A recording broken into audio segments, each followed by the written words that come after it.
Om Swastiastu. Kenalkan, saya Ikus Jagung Yoga Pramana. Saya ASN pada instansi pemerintah Kota Denpasar. Saya bertugas pada Dinas Perumahan, Kawasan Pemukiman dan Pertanahan Kota Denpasar sebagai pengawas fisik permukiman. Baik, di kesempatan kali ini saya akan membawakan sosialisasi singkat mengenai aspek atau kriteria kekumuhan serta penanganan dalam pemukiman kumuh.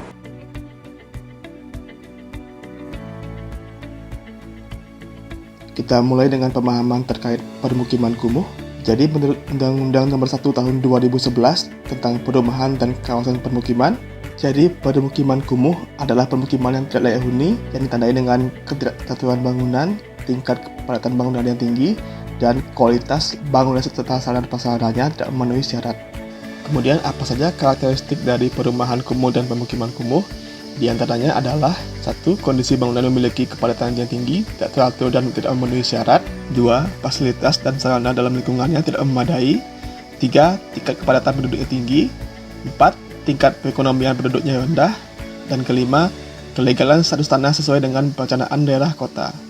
Lalu, apa saja upaya pemerintah dalam menangani pemukiman kumuh? Jadi, pemerintah pusat telah merancang peraturan terkait tentang pemukiman kumuh, yaitu Peraturan Pemerintah Nomor 14 Tahun 2016 tentang penyelenggaraan perumahan dan kawasan permukiman, yang kemudian dilanjutkan dengan Peraturan Menteri Pekerjaan Umum dan Perumahan Rakyat Nomor 14 Tahun 2018 tentang pencegahan dan peningkatan kualitas terhadap pemukiman kumuh. Selanjutnya, pemerintah daerah baik provinsi maupun kota telah bekerjasama dengan program Kotaku, Kota Tanpa Kumuh dalam perencanaan penanganan kawasan pemukiman kumuh pada daerah mereka, yaitu dengan menciptakan Perda Kumuh, penetapan lokasi dalam SK Kumuh, dan penetapan rencana penanganan berupa Pergub atau Perwali. Sesuai SK Kumuh Kota Denpasar tahun 2019, terdapat 20 kawasan pemukiman kumuh, yang dimana pada bulan Desember 2020 tinggal tersisa 10 kawasan pemukiman kumuh dengan 9 kawasan kategori kumuh ringan dan 1 kawasan kategori kumuh sedang. Sekarang kita akan masuk dalam 7 aspek atau kriteria kekumuhan.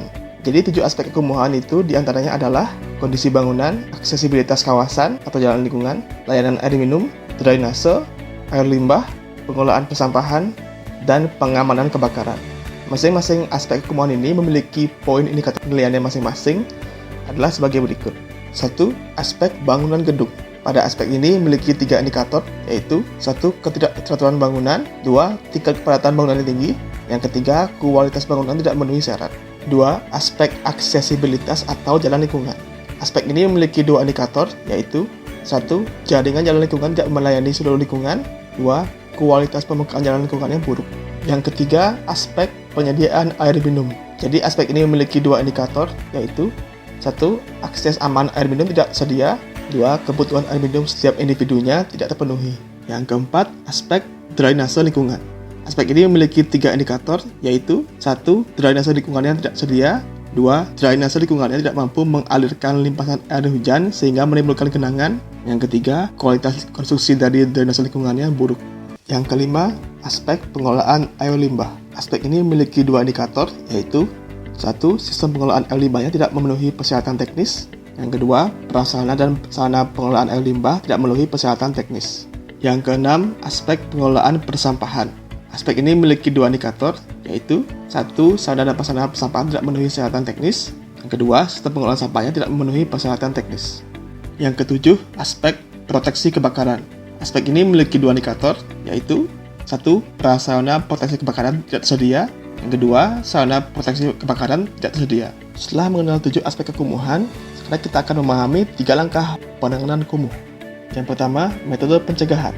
Metode ini sangat penting untuk mencegah terbentuknya kawasan pemukiman kumuh yang baru. Dan bukan hanya mencegah kawasan sudah terbangun agar tidak menjadi kumuh lagi, juga menghindari kota agar tidak menjadi kumuh di masa depan. Metode pencegahan ini dapat dilakukan dengan 2 strategi, yaitu strategi pengawasan dan pengendalian, serta strategi pemberdayaan masyarakat. Yang pertama, strategi pengawasan dan pengendalian. Strategi ini dilakukan atas kesesuaian terhadap 1. Perizinan pada tahap perencanaan, 2. Standar teknis pada tahap pembangunan, yang ketiga, kelayakan fungsi pada tahap pemanfaatan.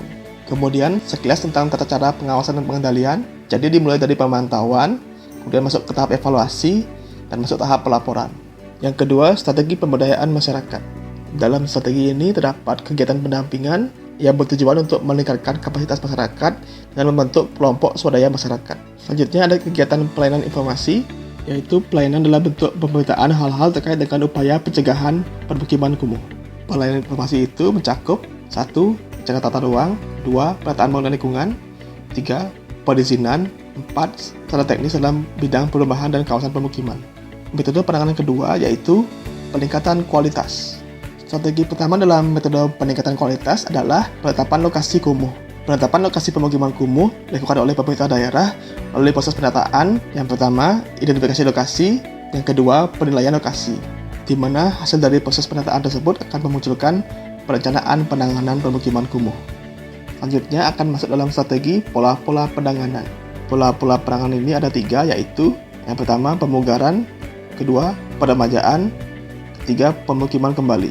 Pemugaran adalah kegiatan dilakukan untuk perbaikan atau pembangunan kembali perumahan permukiman menjadi pemukiman yang layak huni. Peremajaan adalah kegiatan perombakan dan penataan mendasar secara menyeluruh meliputi rumah, prasarana, sarana, dan utilitas umum perumahan dan permukiman. Sedangkan permukiman kembali atau resettlement adalah kegiatan memindahkan masyarakat terdampak lokasi pemukiman kumuh yang tidak mungkin dibangun kembali karena tidak sesuai dengan rencana tata ruang pada setiap daerah. Kemudian yang ketiga, strategi pengelolaan. Strategi pengelolaan ini bertujuan untuk mempertahankan dan menjaga kualitas perumahan dan permukiman secara berkelanjutan atau sustainable. Pengelolaan ini dilakukan oleh masyarakat secara swadaya atau dapat difasilitasi oleh pemerintah daerah untuk meningkatkan keswadayaan masyarakat. Jadi dalam strategi pengelolaan ini terdapat peran serta masyarakat melalui kelompok swadaya dalam hal pemeliharaan. Yang ketiga, metode pengelolaan yang baik melalui pemeliharaan dan perbaikan yang rutin. Inti dari metode ini adalah kolaborasi antara pemerintah dan masyarakat, di mana pihak pemerintah daerah akan merancang strategi penanganan kekumuhan dan melaksanakan proyek penataan kekumuhan, di mana masyarakat ikut memantau dalam proses penataan kekumuhan serta menjaga lingkungannya agar tidak menjadi kumuh kembali. Baik, sekian sosialisasi singkat dari saya. Semoga sosialisasi ini dapat bermanfaat positif bagi masyarakat yang menonton video ini. Sekian dan terima kasih. Om Santi Santi Santi Om.